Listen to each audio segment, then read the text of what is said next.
issue notes to these entities for that corresponding amount, swapping out, in my example, 25% of the cash. So instead of an entity having $100 million in the green column of cash balances that was all in investments, in a bank account or in a state treasurer's pool, they would have $75 million and a $25 million note. Okay? That would be backed by the full faith and credit of the state, itself a very strong credit. Okay?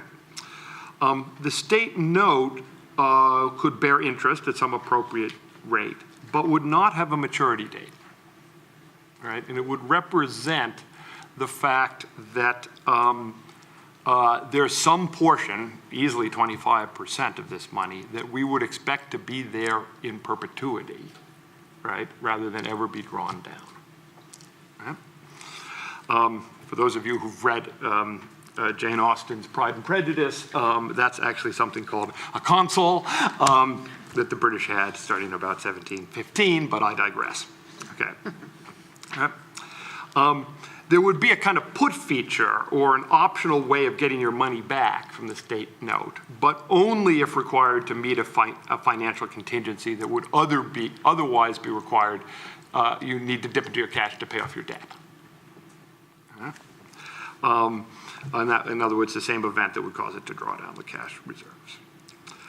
In my example here, using these numbers, and again, I think they're low, it would create an ongoing financing pool of approximately $750 million. Okay? Now, you could just put that against the UAL, but we also have raised in our last meeting the idea of incentivizing or encouraging PERS employers to take gains and things like that and put the money into PERS. And I think that's a great idea of a matching concept. But the problem with the matching concept is you have to have a pool of funds to do the match on.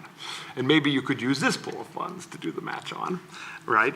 For example, that pool, $750 million in my example, could be used to match new side account contributions of PERS employees above the required PERS contributions. Not that they would borrow that money, but that they would have from equity or cash. For example, they had a windfall gain of some kind of settlement or something like that, or a positive budget year. And then that would incentivize them to use surplus funds for the PERS UAL rather than other uses, and that would sort of multiply the impact on this.